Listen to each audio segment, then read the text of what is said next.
Oi, turma. Eu estou aqui repetindo, né?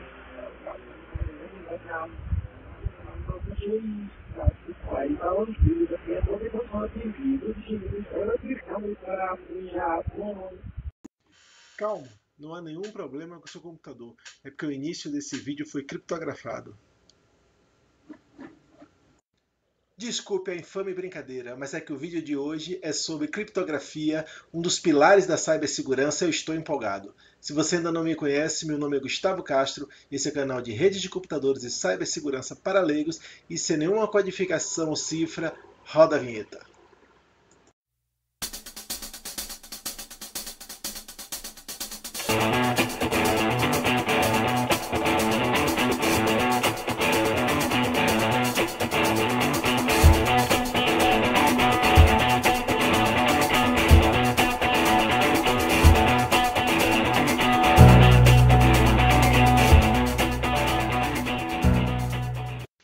Então, turma, para a gente poder abordar esse tema de criptografia com um vídeo bem feito, a gente tem que passar por muitos assuntos.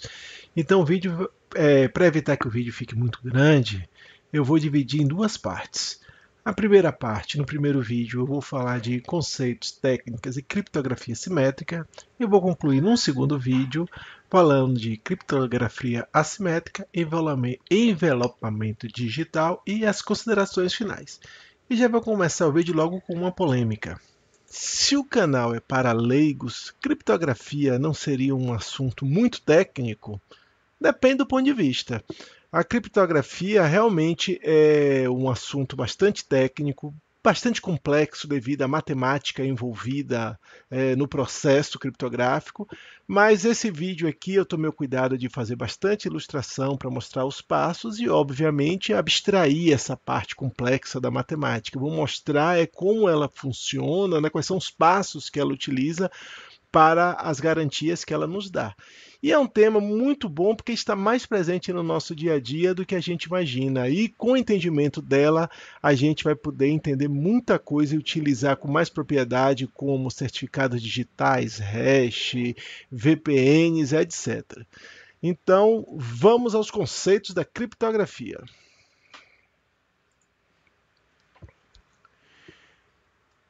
A gente vai falar alguns conceitos aqui, né, no decorrer do vídeo, mas vamos ao primeiro. É um processo de codificação de uma mensagem ou informação de forma que somente pessoas autorizadas conseguem ter acesso. Esse conceito está muito ligado à parte de confidencialidade. A gente vai ver que a criptografia nos dá muito mais. Mas se a gente pensar em confidencialidade, em privacidade, né? Quando será que surgiu a criptografia? Será que ela surgiu com o advento da internet, que a gente começou a expor as nossas opiniões, a nossa vida? Ou será que veio de antes? Será que veio das grandes guerras do século passado? Vamos ver a história aqui da criptografia. Para a surpresa de muitos, a criptografia tem 4.500 anos. A história não é uma ciência exata, mas se a gente for analisar de que os sumérios inventaram a escrita há aproximadamente 5.000 anos atrás, a criptografia nasceu praticamente junto com a própria escrita, o que faz todo sentido, né, turma? Porque a partir do momento que as civilizações inventaram a escrita e começaram a poder compartilhar e enviar informações através de um código que era escrita, isso era muito bom e isso era muito ruim também, porque dependendo de quem visse e quem lesse esses códigos, essas informações, poderia ser um grande problema. Então, já no antigo Império do Egito, já se utilizava a criptografia. Na verdade, em toda a Idade Antiga, né? Porque se a gente olhar aqui, seguindo aqui esses textos, os gregos também utilizavam a criptografia, e no Império Romano, o imperador César, ele criou a cifra de César e ele utilizou muito para se comunicar com seus generais durante a guerra, as guerras que o Império Romano travavam. E só que essa criptografia foi logo descoberta pelos inimigos e aí ele não pôde mais utilizar. A gente vai falar ainda da criptografia, essa cifra de César, no decorrer do vídeo aqui, ainda em conceitos.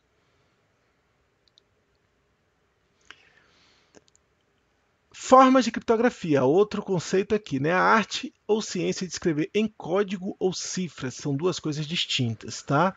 O código. Uma cifra em código utiliza os códigos pré-definidos. Essa tabela aqui, na verdade, é a tabela do código Morse. Para quem conhece o código Morse, isso aqui não tem nada de criptografia, mas eu que não conheço, né? Se eu ver uma comunicação em código Morse, para mim vai estar totalmente sem sentido, totalmente criptografado. Esse tipo de codificação, ele tem um problema, né, que ele facilmente denuncia o seu significado. Por exemplo, no português, se eu fosse fazer uma cifra em código, eu mesmo criei a minha. O A seria um triângulo, o B seria uma bola, o C seria um quadradinho com risco. No decorrer dos caracteres que eu fosse fazendo, a gente tem algumas características no português. Por exemplo, uma pessoa que tentasse desvendar essa minha codificação, ela ia ver que algumas palavras iam ter dois símbolos repetidos, que seria o R e o S. Ou as vogais, que são os caracteres mais utilizados no nosso português. Facilmente ele descobriria quem era o A, quem era o O, e a partir disso, com uma cascata aí de neve, ele ia acabar descobrindo toda essa minha codificação. Já as cifras, ela pega a mensagem original e, através de métodos de operações de transposição ou substituição, resulta numa mensagem cifrada. A transposição, como o nome está dizendo aqui, posição, nessa cifra o texto permanece o mesmo, mas a ordem dos caracteres são alterados, embaralhando a mensagem de acordo com o padrão. Vai mudar a posição, né? Um exemplo para entender o que é isso, vamos imaginar que tem um baralho, e o baralho é novo, você recebeu o baralho, ele está naquela sequência que vem um baralho, né? Do Ás ao rei de um naipe, do Ás ao rei de outro naipe, e assim vai para os 4 naipes. Se eu fizesse uma transposição, eu ia pegar esse baralho, embaralhar todo e devolveria para a pessoa, ou seja, a informação é a mesma, ela só está toda embaralhada. Já na substituição, uma cifra de substituição, cada letra é substituída de acordo com a regra de substituição. Aí uma letra vai virar outra letra, totalmente diferente, né? Elas podem ser monoalfabéticas. A cifra de César, que eu citei há pouco, é um grande exemplo. A cifra de César, como é que funcionava? Cada letra era substituída pela terceira que vinha depois, sempre a terceira. Isso é um detalhe importante da cifra de César, sempre a terceira. Ou seja, o A viraria o D, o B viraria o E, o C viraria o F. Isso é uma cifra monoalfabética. Esse texto que eu peguei aqui na internet, né, que tem a ligeira raposa marrom, blá blá blá blá blá, ficaria toda essa loucura aqui, tá certo? As polialfabéticas é uma cifra já com uma força um pouco maior, em que os caracteres faria tipo uma matriz dessa cifra de César, tá? Existem outras técnicas de substituição, tá? Mas não vou entrar porque já partiria para as coisas mais complexas. E sempre lembrando que quando a gente fala em criptografia digital, essa transposição ou essa substituição será de bits e não de caracteres.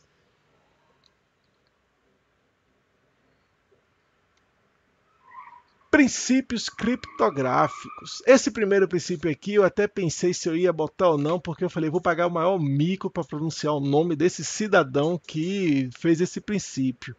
Mas se eu falar errado, pelo menos vocês comentam no canal e já vai ter interação da gente. Mas é o princípio de Kerckhoff. Antes de falar propriamente do princípio, eu preciso falar algo que eu ainda não falei. O ciframento de uma mensagem é baseado em dois componentes, um algoritmo e uma chave de segurança. O algoritmo é a fórmula matemática que a informação vai passar para que ela seja criptografada, bagunçada, né? Isso é o algoritmo. E a chave de segurança é justamente uma variável que vai mudar sempre, que inserida nessa fórmula matemática vai dar o resultado cifrado. E o algoritmo de Kerckhoff diz que os algoritmos devem ser de conhecimento público.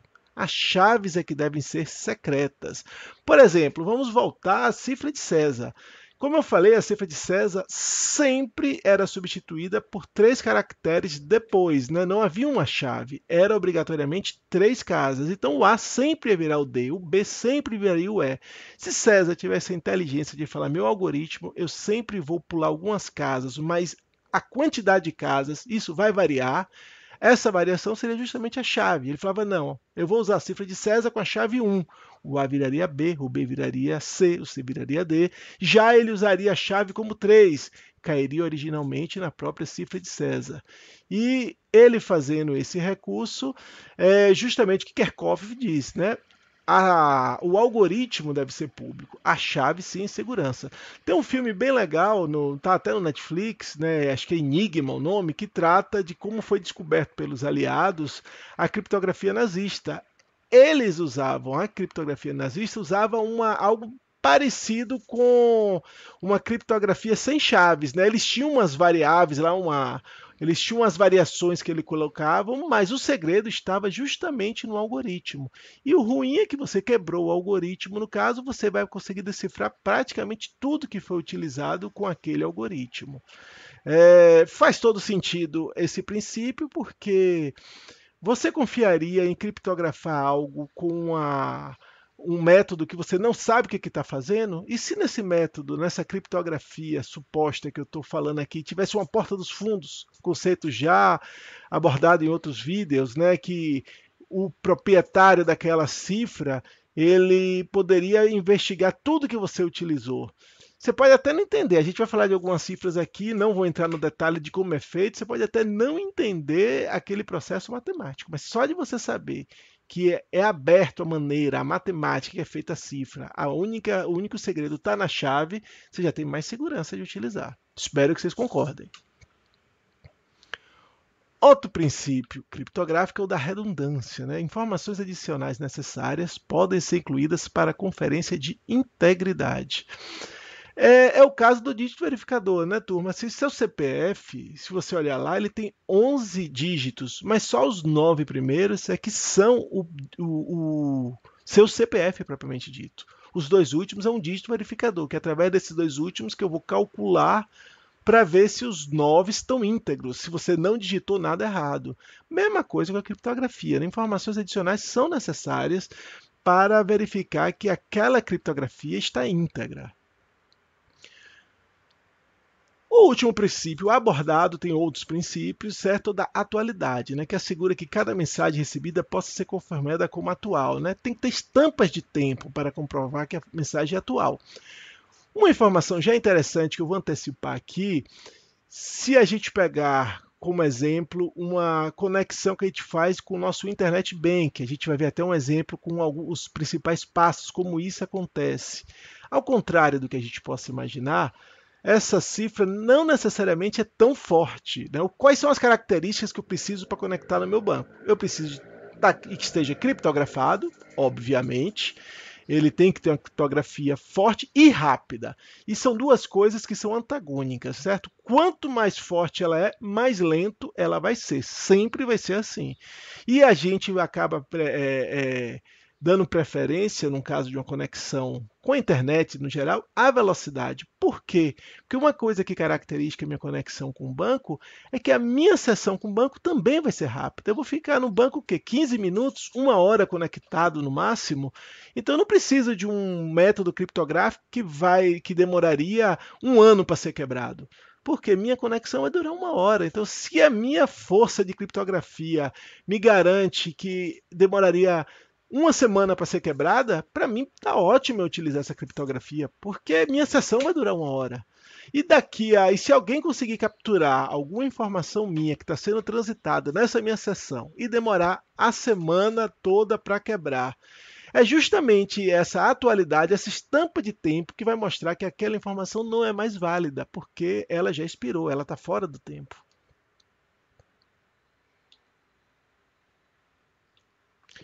Os benefícios obtidos ao utilizar a criptografia. A gente vai ver que não é só confidencialidade, tá? Os princípios da segurança da informação, os principais são a confidencialidade, integridade e disponibilidade. Existem outros princípios e eu vou incluir aqui a autenticidade e a irretratabilidade, que caminham muito juntos. A confidencialidade é o que a gente logo pensa quando fala em criptografia, que somente pessoas autorizadas podem conferir a mensagem. Você pode pegar um arquivo seu, pode Zipar é um processo que muita gente faz, né? Você zipar, ou seja, compactar o arquivo e botar uma senha, ou seu arquivo do Word, você tem a opção lá no Word de botar uma senha. Você está criptografando aquilo ali. E somente quem tem aquela senha é que vai poder descriptografar e ver. Isso é o que a gente logo pensa quando pensa em criptografia, mas existem outros benefícios que a criptografia nos traz, como a integridade. Os dados estão íntegros sem alterações indevidas. Vamos imaginar aqui que eu quero ler a Constituição Federal, e aí eu vou em algum site, não importa o do poder, se é do executivo, legislativo ou judiciário, mas eu fui lá no www.constituição.gov.br. E aí eu vou ler a Constituição e logo nos primeiros artigos diz que os poderes são independentes e harmônicos entre si. Mas algum meliante digital invadiu esse site e colocou um não. Mudou tudo, né? E fica os poderes não são harmônicos e dependentes entre si. Mudou tudo. Com a criptografia, eu tenho uma garantia, se aquele site utiliza a criptografia, eu tenho uma garantia de que o que está escrito ali, ele é íntegro. A gente vai até entender melhor esse processo quando a gente falar de certificados digitais, em outro vídeo. A autenticidade já é que a informação veio da fonte anunciada. A gente continua essa pesquisa, viu o deputado José, e a gente quer investigar mais sobre José, abre lá o site de pesquisa, o Google, e a gente cai numa página que foi assinada pelo deputado José, em questão, que a gente está pesquisando, e ele falou alguma coisa, está assinado por ele. O princípio da autenticidade vai nos garantir que foi o deputado José mesmo que fez isso. Se o João quis falar, não, na verdade fui eu, não. A autenticidade vai nos comprovar que foi o José. E por tabela, a irretratabilidade vai que esse deputado José ele se arrepende do que escreveu e fala, não, na verdade não fui eu não, foi o João mesmo. Não, pelo princípio da irretratabilidade, se a informação aponta que você é o autor, não pode ser negado. A gente, como já disse, vamos ver em detalhes isso aqui em outros vídeos. A disponibilidade está aqui porque é um princípio da segurança da informação, não poderia falar de princípios da segurança da informação sem falar da disponibilidade, mas a disponibilidade, que é a informação acessível sempre que solicitado, está aqui em vermelho porque não é garantido pela criptografia. Nenhum método criptográfico vai te garantir disponibilidade. Se você tem um data center de sua empresa, você pode ter o melhor algoritmo de criptografia do mundo. Nada impede que um louco jogue uma bomba, corte energia e aí os dados que estão lá vão ficar inacessíveis e aí acabou a disponibilidade. Para resolver o problema da disponibilidade, seria outro assunto, seria redundâncias que a gente teria que fazer, mas a gente não vai abordar nesse vídeo porque não se trata de criptografia. Vamos seguir em frente.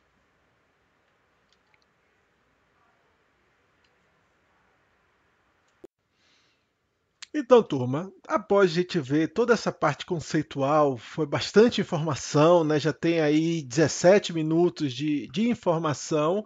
A gente vai finalmente poder partir para as técnicas e as criptografias que a gente pode utilizar.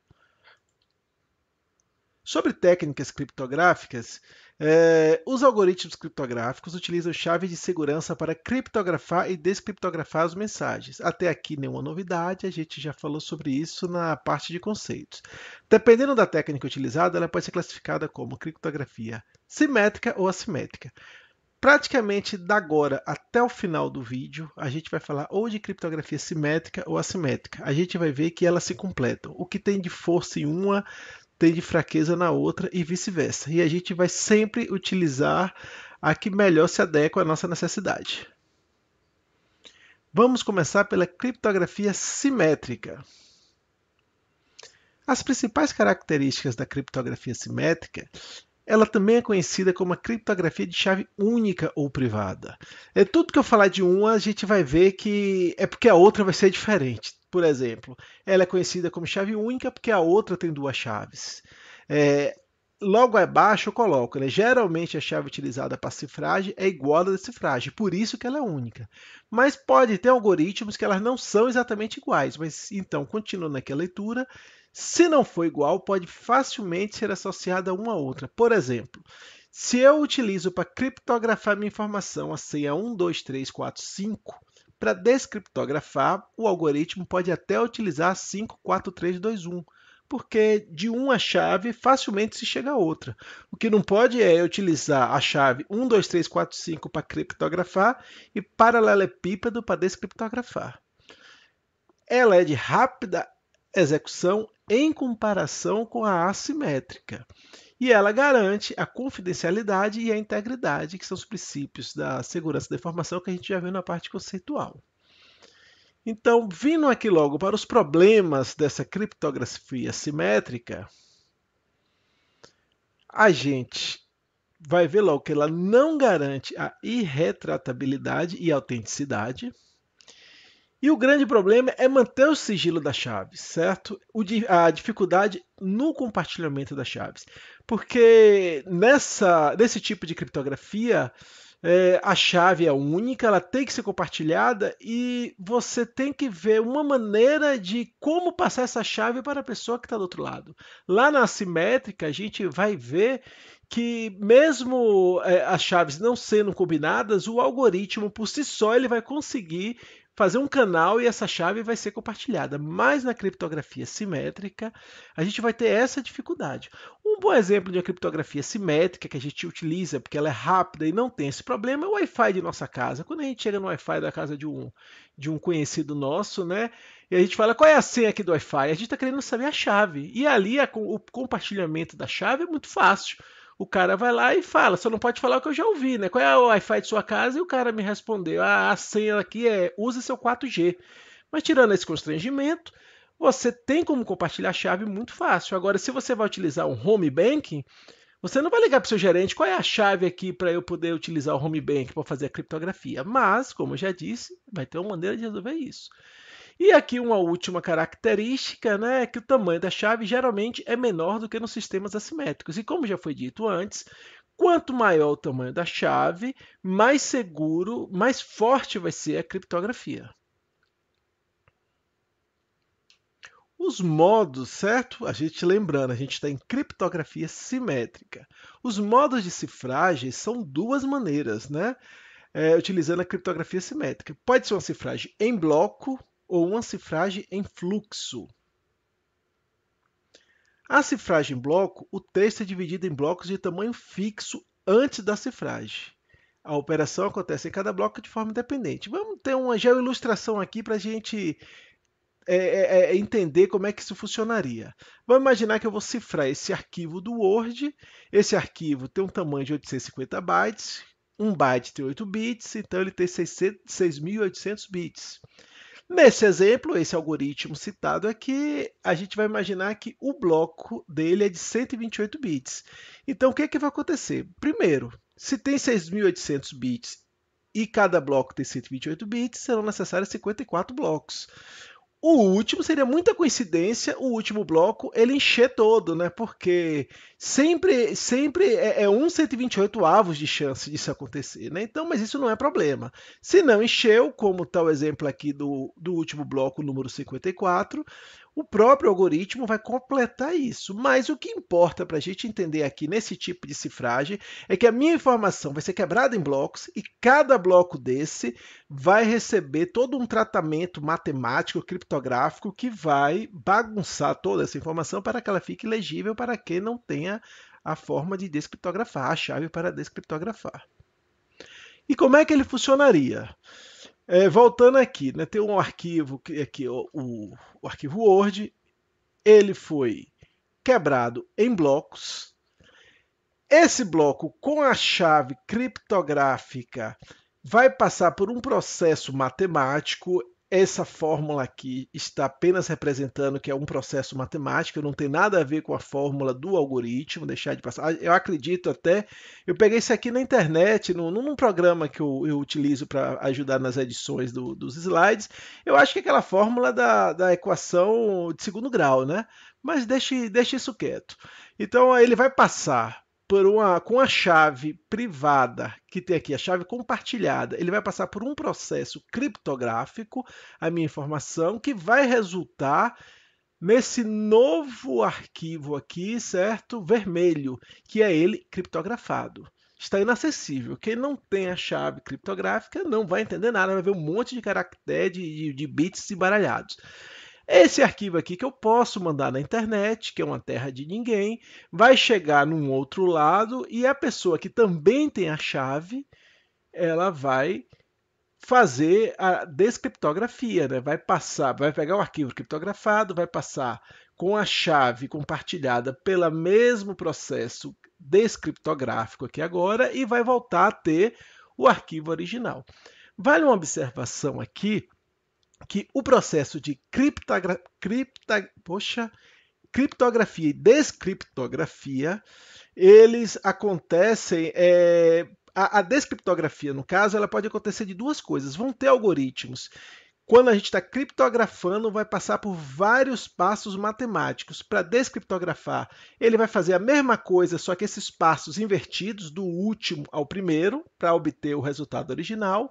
E também vão ter outros exemplos, que a gente vai até falar quando falar do DES, que vai pegar uma chave, utilizar de uma chave, vai resultar em várias subchaves e vai passar várias vezes essas subchaves, e para descriptografar, o algoritmo é o mesmo, a sequência matemática é a mesma, mas essas chaves elas vão ser passadas em ordem inversa. Então é só uma observação para entender como é o processo de descriptografia. Então,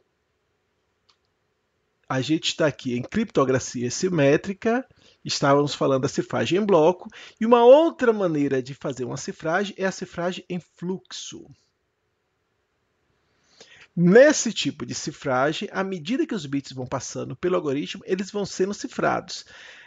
É o algoritmo mais rápido que existe. Exatamente esse exemplo do Eclair aqui é formidável para entender, né? Vamos imaginar que o Eclair, você está fechando, ele está passando, ele está fechando, os dados sendo criptografados. Em nosso esquema, a gente vai ter o nosso arquivo, e ao contrário do exemplo anterior, que foi quebrado em blocos e cada bloco recebia um processo matemático criptográfico, aqui não. À medida que ele vai passando no algoritmo com a chave, ele vai sendo cifrado até resultar o arquivo todo cifrado. E da mesma maneira como o exemplo anterior, ele vai passar de alguma maneira, né? Não necessariamente a internet, mas hoje é o mais comum, pela internet, ele vai passar para um destinatário, o destinatário com essa chave, que é compartilhada, ele vai fazer o processo inverso para ter novamente o arquivo original. E agora a gente vai ver alguns algoritmos criptográficos. Os principais algoritmos simétricos que existem são esses que estão listados aqui. Vale sempre lembrar que tem outros, mas esses são os principais, os que vão estar no nosso dia a dia. Sobre o DES, para a gente se situar, estamos na criptografia simétrica. Ele é um algoritmo de bloco e é uma família de algoritmos. Ele é um pouco antigo.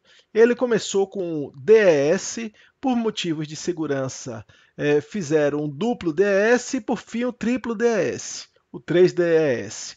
Ele, como já disse, é de bloco e ele tem uma chave bem pequena, de 56 bits em execução. Como é que ele funcionaria?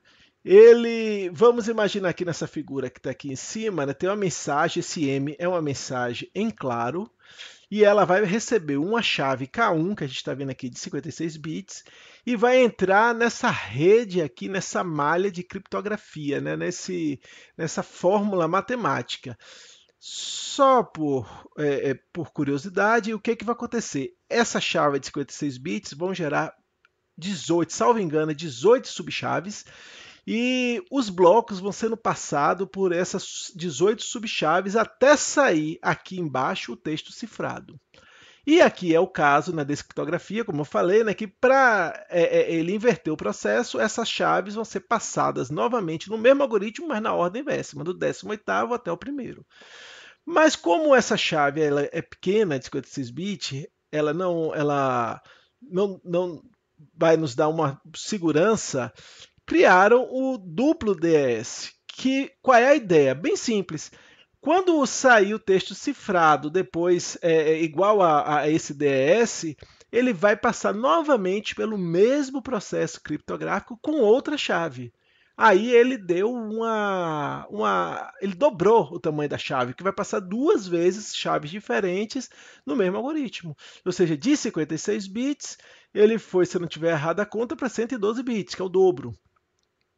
E para melhorar mais ainda isso, fizeram o triplo DS, que aí ele, da segunda malha de criptografia, ele voltaria, passaria por uma terceira chave também de 56 bits, e aí daria uma força, né, de 56 vezes 3, a chave de 56 vezes 3. E aí seria o quê? 150 mais 18, é isso? 168, né? Se eu não estiver enganado, na hora da edição eu confirmo se é isso mesmo, 168 bits. Mas existe um ataque chamado Meet in the Middle, que é encontrar na metade desse caminho aí. E que isso aí faz com que essa força efetiva da chave ela caia pela metade. Então o DS hoje ele é considerado um algoritmo criptográfico fraco. Com isso, saiu os Estados Unidos, ele fez um concurso no final dos anos 90, eu acho que no início dos anos 2000, não sei exatamente quando, e aí ele fez um concurso, ele deu as condições que ele queria que tivesse um novo algoritmo de criptografia simétrica que trabalhasse em bloco. E quem ganhou foi o AES, é o substituto do DS. Ele usa uma chave de 128, 192 ou 256 bits, usa uma criptografia em bloco de 128 bits e cada bloco é tratado como uma matriz 4x4. Só para entender a viagem, aqui nessa figura, não imagine que você vai ter um bloco de 128 bits, ele vai ser uma matriz 4x4, como está aqui em vermelho, quebrado, né? Cada bloco está quebrado aqui nessa figura em vermelho. Ele vai passar por todo esse processo criptográfico aí, passando por essa matriz azul e vai resultar numa cifra no final. Ele substituiu o DS e ele foi o vencedor nesse concurso que eu já citei, certo? Aqui está dizendo é o padrão de criptografia pelo governo dos Estados Unidos em 2002. Esses dois que a gente viu até agora, eles são exemplos de criptografia simétrica de bloco. Vamos agora para a primeira de fluxo, que é o que é mais utilizado. O RC4 é uma criptografia simétrica de fluxo. Ela tem uma chave de 0 a 256 bytes, não é bits, hein, pessoal? Então, se são 256 bytes, a gente está falando de 2048 bits. E se a chave é de 0, é porque não tem chave, né? Então, não está tendo criptografia nenhuma, mas está que é de 0 a 256 bytes. É o principal padrão utilizado em conexões SSL, né? Internet Bank, Wi-Fi.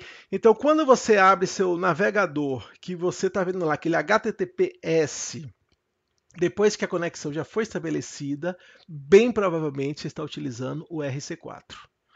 Aqui a velocidade é importante, né? É o algoritmo mais utilizado.